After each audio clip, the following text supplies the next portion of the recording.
Hoje eu vou mostrar para vocês um SUV médio com preço de Fiat Pulse e mais barato do que um Honda City.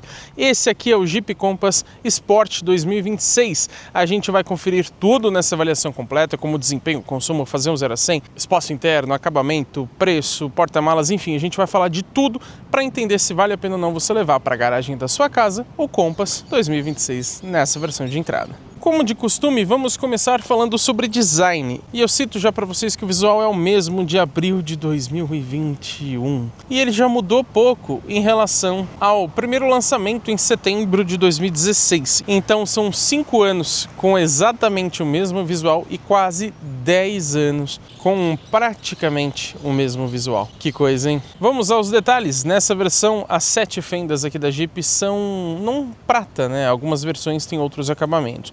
O Jeep ali em cima é no cromado mesmo e a parte de baixo do para-choque, os detalhes são todos em um preto convencional. Vamos falar sobre conjunto de iluminação. Isso que vocês viram aceso aqui no vídeo é a luz de lanterna, porque felizmente o DRL só acende com freio de mão solto. Ele fica na mesma posição, mas ele tem ali uma intensidade, lógico, mais alta. Isso é bom para você não ficar chamando atenção à toa se estiver parado em algum local público. Mas curiosamente esse carro não tem a opção de desligar completamente os faróis.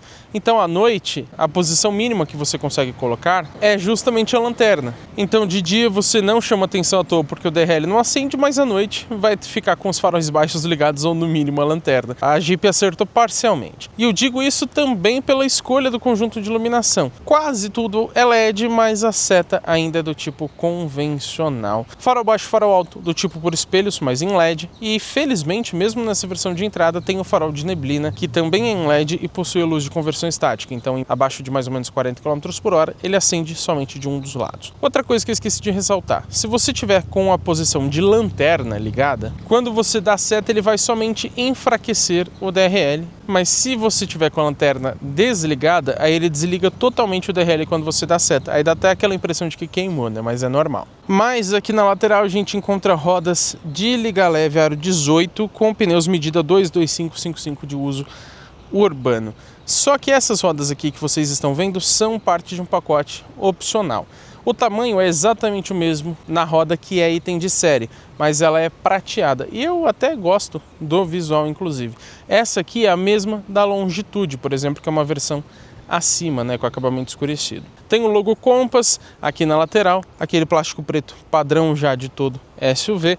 Maçaneta é na cor da carroceria, a coluna B é em black piano, essa parte traseira aqui do vidro também, e tem o cromado aqui em cima que vai até a traseira, depois a gente mostra em detalhes. Agora a parte de baixo aqui é no plástico preto convencional. Retrovisor de série, ele é em black piano, independentemente da pintura que você escolher. Ele tem um repetidor de seta que fica bastante visível e bastante bonito também. Depois a gente fala sobre outras funções dele, assim como as funções da chave presencial. E aqui em cima, apesar dele ser um pouco baixo, né, ele tem esse acabamento em black piano, os racks de teto suportam, colocando as barras transversais, até 68 kg. Do Renegade suporta 100, mas ainda é uma boa capacidade. Agora, faltou anteninha do tipo barbatana de tubarão. E se você tem toque, me perdoe por isso, mas me incomoda e eu vou falar para vocês também. Vocês já perceberam que a roda traseira, na caixa de roda, ela fica muito mais para frente do que para trás? A gente tem um pouquinho de espaço aqui e na parte traseira a gente tem muito mais espaço. Conseguem perceber? Estranho, né? Já olhando aqui de traseira, a gente percebe quase o mesmo visual lá de setembro de 2016, são quase 10 anos com praticamente o mesmo design. Ele mudou pouca coisa, as lanternas, por exemplo, vieram na última restilização que eu disse para vocês, mas o para-choque e tudo mais é quase a mesma coisa, a tampa do porta-malas, enfim. Vamos aos detalhes. A gente tem aquela parte cromada continuando aqui na traseira, o logo Jeep cromado também, o nome Sport do lado direito, mas não tem o T270 relativo à motorização. Brake Light, felizmente é em LED, eu até gosto do design dele inclusive. E falando em LED, a única coisa que a gente tem, lógico, além do Brake Light, é a guia de lanterna, o que eu acho decepcionante. Pelo preço do carro, é até compreensível, mas é um SUV médio e mesmo nas versões mais caras é a mesma lanterna. Luz de freio, luz de seta e luz de ré são todas convencionais. E essa versão não tem lanterna de neblina traseira. Até a luz de placa é em LED, então por que não colocar pelo menos o freio ou pelo menos a seta quase tudo convencional, e essa lanterna traseira ela não fica sempre ligada, ao contrário dos outros modelos da Stellantis e os outros, até outros Jeep, né? Como eu disse, não muda a intensidade do DRL, então você pode escolher andar com ela ligada ou não durante o dia. Poxa vida, vocês ainda não acostumaram? Deixa o like aqui embaixo e hypa esse conteúdo. É só você arrastar os comentários ali pro lado, se você tiver no celular, que você acha a opção gratuita de hypar. Ajuda muito o nosso canal, vocês não têm noção. Vamos agora ao conjunto mecânico. Essa versão, que é a mais, entre aspas, acessível do Compass, usa o motor 1.3 T270, aquele turbo flex de 4 cilindros em linha que a gente já conhece há bastante tempo. Ele tem injeção direta de combustível e rende uma potência máxima, agora um pouco menor, são 176 cavalos, seja com etanol ou com gasolina. Mas a faixa de potência muda um pouco. Com etanol é entregue a 5.250 rotações e com gasolina 5.750. O torque não mudou, 27,5 com ambos os combustíveis, mas mudou a faixa de rotação. Antes era a 1.750 RPM, agora é 2.000 rotações. Eu tô falando que mudou porque nos modelos fabricados a partir de 2025, eles perderam potência. Antes eles tinham 185 cavalos no etanol e 180 na gasolina. Isso por conta das normas de emissões de poluentes que ficaram mais rígidas e muitas montadoras tiveram que mexer nos motores de seus carros e alguns até saíram de linha em razão disso. Os únicos modelos da Stellantis que mantiveram essa potência mais alta foram o Fastback Abarth e também o Pulse Abarth. A transmissão segue sendo automática convencional de 6 velocidades e a tração nessa versão é somente dianteira. Vocês querem saber do desempenho, ainda mais que mudou os números de potência, né? Mas antes vamos falar do peso. Segundo o manual do carro, são 1.565 kg nessa versão. Por ser a de entrada, é bastante coisa, né? Agora a capacidade de reboque acho que poderia ser um pouquinho maior, são de 400 kg num trailer sem freio. Agora sim, aos números de desempenho. Segundo eu encontrei na ficha técnica que está no site da Jeep, ele acelera de 0 a 100 com etanol em 9,8 segundos. Não tem o número com gasolina. A velocidade máxima, segundo o manual, 206 com etanol e 204 com gasolina. Na prática, na hora do test drive, a gente vai fazer um 0 a 100 com ele para descobrir se é isso mesmo. Mas com esse peso e esse desempenho, como será que fica o consumo de combustível? Primeiro os números do Inmetro. Na cidade diz que ele faz com etanol 7,3 km por litro e 10,1 com gasolina. Na estrada 8,6 no etanol e 12,1 na gasolina. Mas eu testei esse carro durante uma semana, rodei bastante com ele e posso dizer que na cidade, comigo pelo menos, ele fez na gasolina, geralmente entre 8 e no máximo 9,5. Já consegui 10 km por litro, mas em condições bem mais específicas e favoráveis ao consumo do carro. A gente fez também o nosso teste padrão de consumo urbano, mesmo trecho de sempre, ar-condicionado ligado, também na gasolina, ele fez exatos 9 km por litro. Não é nada absurdo, mas não dá para dizer que está entre os mais econômicos. Já na estrada, segundo o meu uso, ele fez em torno de 14 km por litro, mas até uns 17 você faz. Se for andando de forma tranquila, numa marginal, por exemplo, você chega a fazer até mais, quem sabe 18 km por litro. Tanto que a gente fez o nosso teste padrão de viagem na estrada, ar-condicionado ligado, com gasolina, no nosso trecho padrão lá na rodovia dos Bandeirantes, e ele fez nesse nosso trecho 17,4 km por litro, então ao menos na estrada ele é muito econômico andando de forma tranquila, mas dependendo das condições, pelo menos uns 14 por litro ele vai fazer sim. Eu aproveito o assunto para ressaltar que o tanque tem uma capacidade de 55 litros, é a mesma do Renegade, então acho que no Compass poderia ser um pouquinho maior, mas já está até maior do que alguns rivais. Vamos aproveitar o momento mais técnico para dizer que a suspensão dianteira é independente do tipo McPherson e na traseira também, olha que surpresa. Geralmente, quando é independente na traseira é multilink, né? A Jeep usa também McPherson aqui atrás. E os freios são a disco nas 4 rodas, sendo ventilados aqui no caso da dianteira. Também gosto de citar a plataforma e produção do carro. Ele ainda é feito lá em Goiânia, Pernambuco, é sim brasileiro, e continua sendo construído sobre a base Small Wide, que pode ou não estar presente na nova geração desse modelo. Estamos aqui de lado para a gente falar sobre as dimensões do Compass e para a gente entender o quanto ele é grande ou pequeno, vamos citar os seus concorrentes. Dessa vez eu escolhi para essa comparação o novíssimo Renault Boreal e também o Caoa Chery Tiggo 7. De comprimento a gente tem 4,40 no Compass, 4,56 no Boreal e 4,50 no Tiggo 7. Largura 1,82 praticamente no Jeep, ou 2,2 se você levar em conta os retrovisores, enquanto o Boreal tem 1,84 e o Tiggo 7 também 1 milímetro de diferença só. De altura 1,63 aqui no Compass, considerando as barras de teto, o Boreal tem 1,65 e o Tiggo 7 1,75. De entre-eixos, o Compass perde novamente, são 2,64 arredondando, enquanto o Boreal tem um pouco mais de 2,70 e o Tiggo 7, exatos 2,67. Agora alguns números que ajudam na superação de obstáculos, até um off-road leve. Vão livre em relação ao solo, segundo a Jeep, é de 20,9 centímetros, um bom número. Ângulo de entrada, 20,9 graus. Ângulo central, também conhecido como ângulo de rampa, 20,8 graus, e o ângulo de saída lá atrás, 31,4 graus. São bons números. A capacidade de imersão na água, segundo o manual, é de 48 centímetros. Esse aqui é o interior do Compass Sport. Vamos conferir como é que é o acabamento? Macio ao toque, hein? Tudo emborrachado aqui na parte de cima. Aqui é um plástico, ó, diminui um pouco a qualidade, mas ele não é exatamente ruim não, ele só é um pouco mais simples. E aí se você ficar pegando, né, aí vai fazer barulho. Mas o restante é tudo muito bom, até aqui na porta, em cima, totalmente emborrachado. Nessa versão essa região é toda em tecido, aqui volta a ser plástico duro, né, mas ainda de boa qualidade. O porta-garrafas não é muito grande, essa de 500 ml cabe certinho, é térmica, né? Mas uma maior já não vai caber. E o espaço aqui na porta também é mediano para objetos. Tem esse mini porta-objetos aqui em cima, onde você pega na porta, e o retrovisor ele não tem a função tilt down. Por que isso em Jeep? Até o Renegade, que é mais barato, tem, e esse aqui não, que é aquela função de abaixar o espelho direito quando você engata a ré. Nessa versão também não tem rebatimento elétrico. O legal é que, pelo menos por ser uma versão de entrada, ele mantém aqui o sensor crepuscular, né, que acende os faróis automaticamente. Tem também o comando do farol de neblina, regulagem elétrica de altura. Isso aqui eu tinha até esquecido de falar para vocês, né, que o carro tem.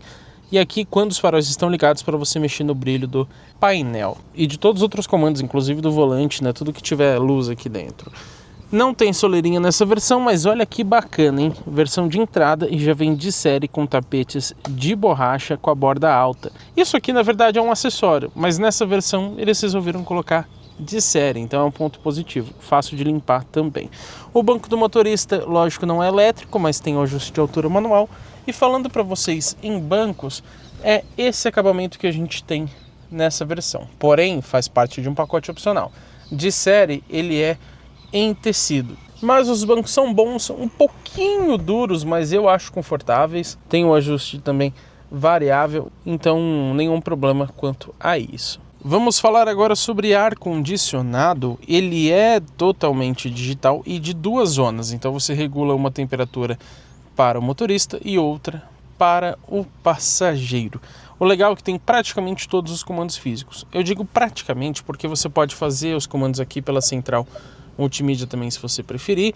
E aqui você tem o botão, por exemplo, de sincronização e também o máximo do ar-condicionado. São botões que você não tem aqui na parte de baixo. Ele também vai sempre acusar ali na multimídia o que você está fazendo, independentemente da tela que você estiver. Isso é bem bacana. E para uma versão de entrada já ser dual zone, legal, né? Continuando aqui pelo console, a gente tem o botão para desligar o Start-Stop, ali o botão de partida da motorização, né? Vocês podem ver já que a chave é presencial, para desligar o controle de tração e estabilidade, pisca-alerta, para desligar o aviso sonoro dos sensores de estacionamento e o aviso do airbag do passageiro. Aqui abaixo a gente encontra alguns botões físicos para a central multimídia, isso é muito bom também.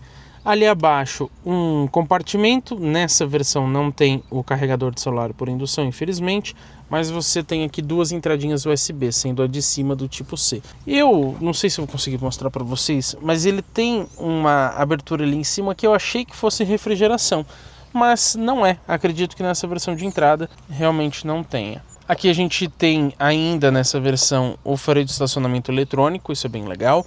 Manopla de transmissão que a gente já bem conhece com modo manual. O carro não tem pedal shift, então você vai ter que trocar as marchas por aqui. Se você quiser trocar, né? Senão você anda no automático mesmo. Mantém também a função auto-hold, né, do freio de estacionamento, e o modo Sport fica aqui. Não tem outros modos de condução, é só o Sport ou o não Sport, digamos assim, que é o convencional. Aqui atrás a gente tem 2 porta-copos com ajustes, né? Então garrafas menores ou maiores se encaixam bem. Tem um bom tamanho, você consegue colocar o carro não, imagina colocar o carro aqui, você consegue colocar o celular aqui de lado e até ele em pé, caso você esteja usando os 2 porta-copos, por exemplo. Falando de apoio de braço, ele é revestido em tecido, porque como eu disse, é o original do carro, mas se tem o opcional do banco em couro, ele já poderia vir em couro também, né? Tem um ajuste de distância, não tem de altura, mas eu tenho 1,93 de altura e ele fica numa ótima posição para mim. Então, nesse caso aqui, eu não precisei do ajuste de altura. Tem um compartimento aqui dentro, não é iluminado nem refrigerado, mas tem também um bom espaço. Vamos ver o porta-luvas? Desce suavemente, tem um espaço mediano, tá? Achei que poderia ser um pouquinho maior. E tem iluminação também. Só faltou uma refrigeração, hein? Ficaria ótimo. Aqui na parte de cima a gente percebe um Jeep ali escalando a montanha, bem legal. E o revestimento é um tom claro, né? Faltou um porta-óculos, nessa versão não tem. É oferecido como um acessório, se eu não me engano. Mas tem alça de mão que volta suavemente aqui para o passageiro. E os 2 passageiros dianteiros têm ali o ajuste de altura dos cintos de segurança. Retrovisor é convencional, nessa versão não é eletrocrômico. Quebra-sol, tem um porta-documentos aqui. Tem um porta-documentos do outro lado também, tem espelhinho, tem tampão e tem dupla iluminação. Olha que bacana, só faltou sem LED, né? Mas pro passageiro exatamente a mesma coisa, mantém até os porta-documentos. Luzes aqui em cima não são em LED. Pelo menos é fácil de trocar, mas já poderia ser de série, né? Agora olha que curioso, eu vou ligar aqui o farol no carro. Vocês perceberam que acendeu uma luz ali, ó, difícil de ver, né? Ó, olha lá, ó, percebeu? É para ela teoricamente iluminar aqui o console central, mas ela é tão fraquinha que você nem percebe, você esquece da existência dela. Então poderia ser mais forte, né? Mas é uma luz de cortesia, digamos assim. Falando sobre volante multifuncional, ele não tem revestimento em couro, nem mesmo com o opcional, né? Do lado direito a gente tem comandos do piloto automático convencional, ele não é adaptativo. Pelo menos você tem aqui o limitador de velocidade. Do lado esquerdo, comandos ali do painel de instrumentos e para atender o encerra-chamadas e também comando de voz. Tem sensor de chuva, você tem que ativar ali pela central multimídia e ele tem 2 níveis, mas nos 2 eu acho ele muito sensível, ele passa geralmente sem necessidade. Do lado esquerdo, a alavanca bem molenga que a gente já conhece, então às vezes você vai dar seta e dar uma farolada na cara de alguém. E não tem aquela função como Living Home por aqui, você seleciona o tempo pela multimídia e aí desligou o motor e ele já começa a contar o tempo. Então muitas vezes, se você ainda vai pegar suas coisas aqui dentro do carro, a hora que você for sair, ele já apagou. Então se fosse igual a Fiat, que você seleciona o tempo por aqui, seria bem mais prático. E eu falei para vocês que ele é multifuncional. Isso significa que tem os comandos aqui atrás, ó. Do lado direito aqui você passa o volume e o botão do meio ele troca a fonte de áudio, ou é lá do outro lado, não lembro agora. Mas do lado esquerdo aqui você passa então as faixas de música. Agora esses botões multifuncionais não funcionam se a chave estiver desligada. Aí você vai ter que usar aqui este botãozinho físico ou então passar a música ali pela multimídia. O volante também não tem pedal shifts. Agora, ele tem o ajuste de altura e profundidade, não lembro se eu falei isso para vocês, mas é básico hoje, né? Vamos ao painel de instrumentos. Ele tem essa animação com a varredura dos ponteiros ao ligar. E por que ele tem ponteiro? Porque ele é parcialmente digital. Ele tem 7 polegadas, é o mesmo tamanho do painel totalmente digital do Renegade, do Pulse, do Fastback, etc. E me julguem, mas eu acho, sendo bem franco com vocês, esse até mais bonito. Não que eu prefira ele, mas ele é mais bonito do que aquele 100% digital. Esse aqui tem muito mais classe, digamos assim, né? Vamos às funções. Essa primeira tela aqui tem a velocidade digital, que você clicando OK muda para milhas por hora, então toma cuidado, viu? Para baixo você tem várias informações, inclusive são praticamente as mesmas do painel de 10 polegadas, que inclusive você pode colocar como um opcional nesse carro aqui, depois eu falo para vocês. O legal é que ele mostra a pressão individual de cada um dos pneus. Para o lado você tem a temperatura do líquido de arrefecimento, tem a temperatura do câmbio, olha que completo, tá? A temperatura do óleo, a tensão da bateria, quantos quilômetros faltam e quanto tempo falta para a próxima revisão. E volto aqui para a pressão dos pneus. Para baixo você tem o consumo instantâneo, junto ali com a autonomia e a última média de consumo. Você pode resetar também. Para baixo você encontra os trips. Aqui ele é um pouco negativo, pelo menos ele tem 2, mas vocês podem ver que o motor está desligado, só a chave do carro que está acionada. E ele fica contando o tempo. Para quê? Não sei, mas fica. E ele também não mostra a velocidade média do trajeto. E curiosamente eu reparei que esse carro marca um pouco menos do que o normal. Então no nosso trecho de viagem, por exemplo, que dá sempre 79 km, ele marcou 76. Mais um toque para baixo você tem aqui o sistema start-stop, né? Ele fala por que está ligado, por que não está e etc. Para baixo as informações de áudio. Mais um toque para baixo, mensagens se tiver algum alerta do carro, porta aberta e etc. Outro toque para baixo, as configurações de tela. Isso aqui é bem legal. Você tem aqui no superior central, ó, a opção de deixar o velocímetro, que eu gosto de deixar. Então qualquer tela que você tiver ele vai ficar ali em cima. Aqui abaixo você pode deixar vazio. Título de menu, né, explicando o que é onde você está. A bússola, a temperatura externa, a data, a hora, a informação do áudio. Só que aí ele mostra somente a fonte do áudio e o nome do cantor, tá? Ele não mostra o nome da música ali em cima. E consegue colocar a distância do trip A e a distância do trip B. Só que não consegue colocar o consumo. Estranho, né? Você consegue colocar a distância, mas não o consumo, então não tem muita utilidade. Mas você regula também ali no superior direito, ó, você seleciona o que você quer, e aqui ainda tem o status da ignição, que seria o motor, né? Se ele está ligado ou não, se a chave está acionada, enfim, não sei para quê, mas tem. Você pode voltar para as configurações originais e do lado esquerdo você também muda. Voltando aqui, para baixo você tem as configurações do carro, então você pode ativar ou desativar o airbag do passageiro, colocar um aviso de velocidade e aqui o assistente de partida em rampas. Mas é um painel até bastante completo, mesmo sendo parcialmente digital. A única coisa que eu acho que poderia ter mudado é que a posição do câmbio, ali está em P, né, mas quando está em D ele não mostra a marcha engatada, só se você pôr no modo manual. Custava mostrar também no D, mas esse painel eu gosto bastante dele. Vamos falar sobre a chave do Compass Sport. Ela é presencial, como vocês já viram, mas ela é um pouco simples. Por quê? O canivete fica aqui dentro, como vocês sabem, né?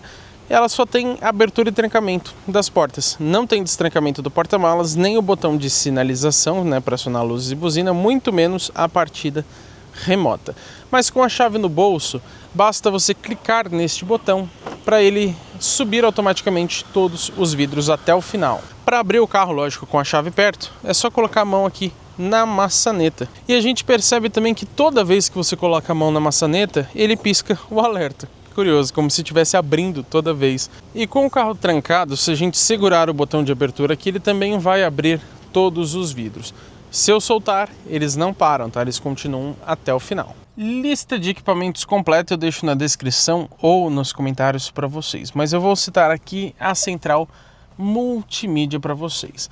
Ela é um pouco estranha, né? Ela parece super pequena por conta dessa moldura muito grande. Com o tempo você acostuma, mas não acho assim muito bonito não. Agora ela não é tão pequena assim, ela tem 8,4 polegadas e esse formato quadradinho ajuda na operação da central. Ela tem conexão sem fio, tanto para Android Auto quanto para Apple CarPlay. Tem também perfis, então se você quiser trocar as configurações, você não precisa ficar mudando uma por uma quando muda o motorista. Ela tem também 4 entradas USB, sendo 2 delas do tipo C, um sistema bastante bom. A qualidade de imagem não é tão boa quanto aquela de 10,1 polegadas que tem nas outras versões. Mas não é ruim não, tá? Ela só é um pouquinho mais simples nesse sentido. O sistema é bem parecido. O sistema de som conta com 6 alto-falantes, eu achei bastante bom, tem uma qualidade bem interessante. A câmera de ré, vamos mostrar para vocês, ó. Você pode acionar ela sem colocar na ré, não sei se vocês viram. Tem as linhas de guias dinâmicas, a qualidade, não vou dizer que é ruim, ela é mediana. À noite ela fica até um pouquinho melhor. E tem a função de zoom, caso você queira parar bem perto ali de algum obstáculo. Então, gosto dela. Agora, a única coisa que essa central não tem é o GPS nativo, até porque não tem o sistema de conectividade inteligente da Fiat, que é o Adventure Intelligence. Mas ela é bastante completa, para uma versão de entrada tá tudo bem. Ah, eu sei que você quer saber do preço. Quanto custa o Compass Sport 2026, hein? Bom, nessa versão de entrada, de tabela, são R$ 174.990. Mas a gente tem opcionais. E antes de falar deles, eu cito para vocês que a gente tem uma promoção que a Jeep sempre faz, tá? Não é esporádico, não. Você acha facilmente nas concessionárias esse carro por R$ 151 mil, 0 quilômetro. Ou seja, fica mais barato do que um Honda City Touring, por exemplo, e o mesmo preço, basicamente, de um Fiat Pulse Impetus. Então, realmente, um preço bastante convidativo. O de tabela já não é tão ruim, né? O 175 mil. A gente vai comparar com os concorrentes para você entender melhor. Agora, os opcionais do carro. Você tem o pacote Exclusive, que essa unidade está equipada, que traz as rodas de liga leve aro 18 escurecidas e o revestimento interno em couro para os bancos. Custa R$ 3.500. Como eu disse, as rodas originais já são aro 18, então muda somente ali o desenho delas. Agora, tem outro opcional que traz muita coisa, que é o pacote Tech. Ele traz tudo que tem no Exclusive, ou seja, as rodas aro 18, os bancos em couro, mas adiciona a central multimídia de 10,1 polegadas, painel digital de 10,25 polegadas, volante em couro com pedal shifts, ACC com stop and go, sistema de permanência em faixa com correção e centralização automática, reconhecimento de placas de trânsito, sensor de fadiga, farol automático e a frenagem automática de emergência. Sabe quanto custa esse pack? R$18 mil. Bem caro, né? Para por aí? Não, porque você também pode optar pelo pacote Premium, que ele traz tudo que tem no Tech. O Tech também inclui o Exclusive, então ele traz tudo que eu já falei anteriormente para vocês, mas adiciona teto solar elétrico panorâmico. E aí ele custa R$28 mil esse opcional. Olha que loucura, hein? Além de tudo isso, você tem as cores. Nas sólidas existe a preto carbon, que é a única gratuita. Nas metálicas, essa belíssima azul jazz que nós estamos testando, o prata billet e o cinza granite, cada uma por R$ 2.200. E existe também a perolizada branco polar, que é um pouco mais cara, custa R$ 2.500. Eu senti falta do cinza Sting, que você tem em algumas outras versões, e em todas elas falta um tom de vermelho que o Compass já teve no passado e era bastante bonito. O total então dessa unidade que estamos testando, preço de tabela, hein? Traz o pack Exclusive mais o azul jazz, vai para R$ 180.690. Agora, garantia e revisões. São 5 anos de garantia sem limite de quilometragem e as revisões acontecem a cada 12 mil quilômetros ou 12 meses. A maioria dos carros é a cada 10 mil quilômetros. Aqui na Jeep é um pouco diferente. Aqui dos bancos traseiros a gente tem essa visão mais ampla do interior. É bastante antigo já, mas ainda muito bonito. Claro que aqui atrás, com opcional, o revestimento também é em couro micro perfurado, assim como lá na frente. Mas não tem aquecimento nem resfriamento, tá? Isso aqui é uma versão de entrada. Tem um apoio de braço aqui, ó, bem prático. Fica numa excelente altura, mesmo não tendo ajuste. Tem aqui porta-objetos, que são porta-copos também. Também tem esses ajustes para garrafas menores. E ele é bem largo também, gosto bastante disso. Tem porta-revistas atrás dos dois bancos dianteiros. Aqui em cima a gente encontra um ganchinho para você pendurar alguma coisa, tem iluminação, embora não seja em LED, e a alça de mão que volta suavemente. Tem isso para os dois lados. Acabamento de porta, aqui em cima é plástico duro, mas ainda mantém essa excelente região em tecido. Isso é raro para uma porta traseira. E o espaço ali quase igual da frente, com o porta-objetos sendo um pouco menor. Tem até um detalhezinho da Jeep. Olha que bonito, hein? Só que não tem o acabamento aqui na saída do alto-falante.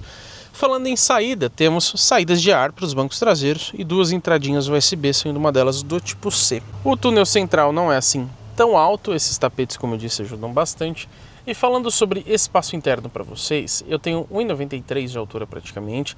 O banco do motorista está regulado confortavelmente para eu dirigir e o espaço que sobra aqui atrás é esse. É ainda um bom espaço interno. Considerando ser um SUV médio, a gente já tem modelos mais modernos que são melhores nesse sentido. Por estar na média da categoria, eu vou considerar justamente como mediano o espaço interno aqui do Compass. Já para a cabeça tem um bom espaço, eu lembro que eu sou bastante alto e mesmo assim, ó, encosta um pouquinho o cabelo no teto, mais longe de ficar claustrofóbico como em alguns outros modelos. Então, para minha altura, eu gostei bastante do espaço para a cabeça. Vamos agora ao porta-malas. Lógico que nessa versão não tem abertura elétrica, né? É na mão mesmo. Tem esse tampão bem grande. E falando já sobre tamanhos, ele tem aqui 410 litros na medição VDA, que é aquela com bloquinhos. É mais par com a realidade, porque você não vai encher isso aqui de água, né? Mas em litros líquidos, a Jeep diz que são 476 litros. Para um efeito de comparação, o novo Renault Boreal tem em VDA 522 litros, então ele é consideravelmente maior. Já o Caoa Chery Tiggo 7, ele tem, não especificado se é VDA ou litros líquidos, 475. Mas quando a gente compara com alguns outros rivais, o Taos tem praticamente 500 litros, então o Compass está abaixo da maioria deles. Por isso eu vou considerar como um ponto negativo, mas não que seja de fato ruim, tá? Tem iluminação dupla, uma em cada lado. Desse lado esquerdo você tem tomadinha 12 volts, tem um nicho aqui para você colocar alguma coisa, e desse outro lado um nicho maior que cabe até uma garrafa de refrigerante. Como eu sei? Eu testei.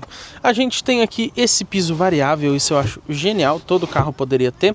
Então você consegue colocar ele mais para cima com uma mão só, não tá fácil. E aí facilita para você dividir as compras, por exemplo, ou para pegar coisas mais práticas aqui no dia a dia, né? E aí, se você quiser, você pode deixar no mais baixo ou até inverter o piso, porque ó, aqui é bem mais fácil de você limpar. Aqui abaixo a gente tem o step. Ele diz que é do tipo temporário, mas é medida 165/80 aro 17. Achei ele bastante grande até. Tem inclusive os ganchinhos ali se você quiser amarrar alguma coisa. Tem até um easter egg aqui da Jeep. Fechamento é manual e vai cair o tampa-placa. O que eu disse, hein? Até que não caiu muito hoje, não. Vamos agora para o nosso test drive. Primeira coisa que eu ressalto para vocês é em relação à direção do carro. Eu acho muito bem acertada. Ela é bastante leve rodando aqui na cidade, e por ser elétrica progressiva, na estrada ela também fica uma boa calibração. Gosto desse acerto, não te passa a sensação de insegurança. Agora falando um pouco sobre a posição de dirigir. Essa, não vou dizer que ela é ruim, eu até gosto. Depois que você encontra a posição certa, ela fica boa. Mas eu vou considerar como um ponto mediano, porque você demora muito para achar, tá? Eu, pelo menos com 1,93 de altura, eu levei bastante tempo para conseguir achar a posição correta, a mais confortável possível. Então eu fiquei um tempo mudando a posição do volante, mudando a posição de distância dos bancos, mudando a inclinação do encosto, mas aí eu achei. E aí, se alguém mexer um pouquinho, pronto, já ferrou tudo de novo, até eu achar vai ser difícil. Então por isso eu vou considerar como mediana.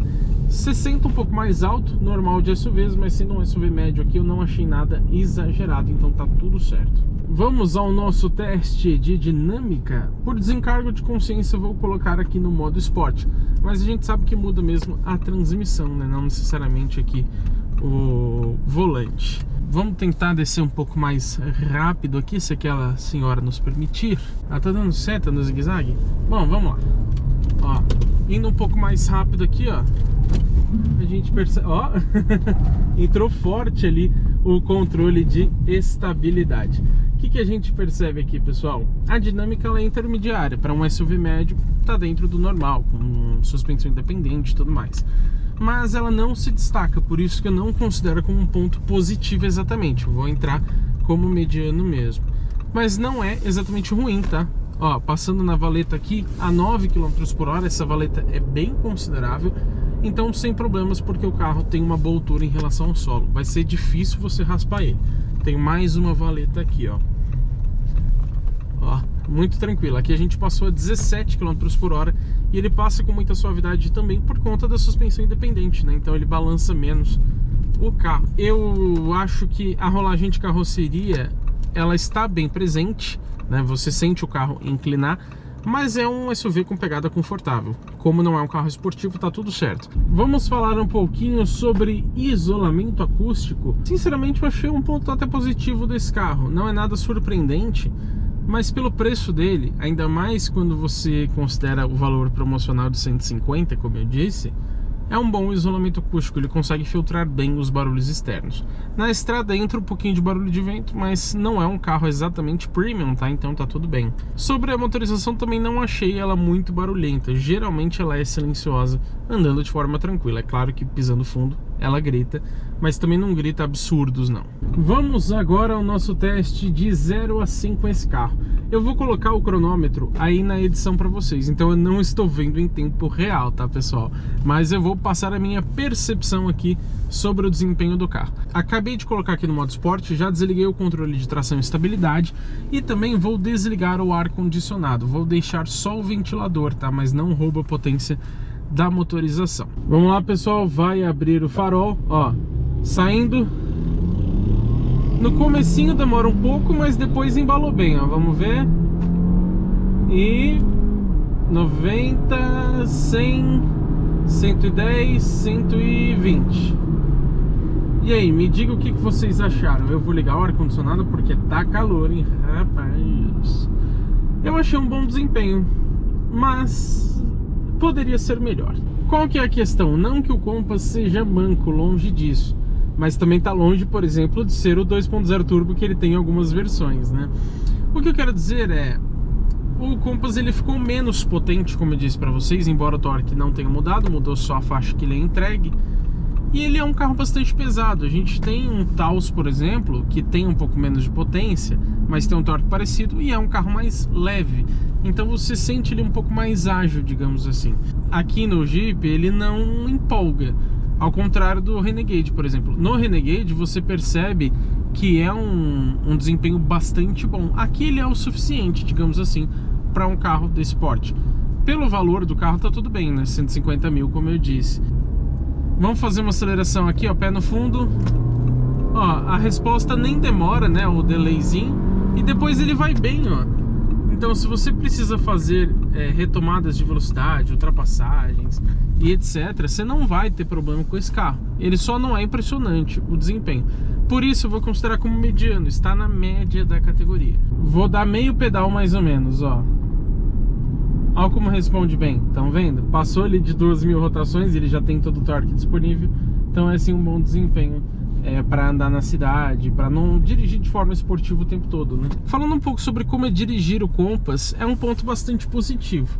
Se você quer um carro mais esportivo, com uma super dinâmica, com a suspensão mais durinha, esse não é o carro para você.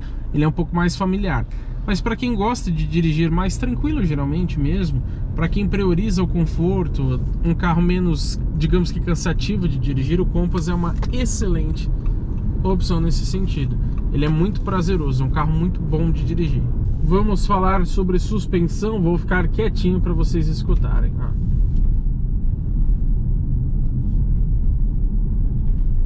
Tem um barulhinho ou outro aqui, normal de todo o carro, e mais das minhas coisas, não exatamente de acabamento.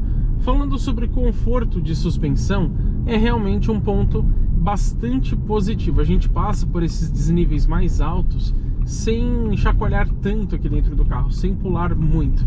Realmente é muito confortável. Isso a gente percebe também lá no Renegade, e no Compass é bom da mesma forma. A Jeep faz muito bem a calibração de suspensão de seus carros. Você pega a estrada de terra, por exemplo, com esse carro, ele nem sente. Então ele é muito bom para esse sentido. A suspensão você sente que ela é robusta. Já vimos tudo sobre o Compass, então e aí? Vale a pena ou não você levar para casa essa versão Sport? Como pontos positivos eu cito o conforto, o acabamento, a central multimídia, o sistema de som, o prazer ao dirigir, a lista de equipamentos, o isolamento acústico, o preço e o custo-benefício. Pontos medianos: o consumo, o desempenho, a dinâmica, o espaço interno, a iluminação dianteira, que não é Full LED por pouco, o painel de instrumentos, a segurança do carro, porque não tem nenhum ADAS, e a posição de dirigir. Pontos negativos? Pouquíssimos. Iluminação traseira, o sistema ADAS, como eu disse, não tem nenhum recurso, né? O porta-malas, que fica abaixo da categoria. Equipamentos que eu senti falta, considerando ser uma versão de entrada e considerando o preço dele: volante em couro, lanternas traseiras Full LED, partida remota e abertura do porta-malas na chave, uma iluminação interna em LED, e seria muito bem-vindo também o tilt down, né, para baixar o espelho quando você engata a ré. Agora, a gente precisa comparar o Compass com seus concorrentes para a gente entender o quanto ele é barato ou caro. Eu vou citar primeiro o Mitsubishi Eclipse Cross na versão Rush 1.5 Turbo CVT, que custa R$173 mil. Todos os preços de tabela aqui, tá? Caoa Chery Tiggo 7 Pro Max Drive 1.6 Turbo de dupla embreagem, R$177 mil. Renault Boreal Evolution 1.3 Turbo CVT por R$180 mil. Toyota Corolla Cross XR 2.0 aspirado CVT por R$190 mil. O GAC GS4 Premium, lembrando que ele é 2.0 aspirado, mas é híbrido convencional, ele custa R$192 mil. Tem também o Hyundai Tucson Limited com motor 1.6 turbo e câmbio automatizado de dupla embreagem, R$ 199 mil.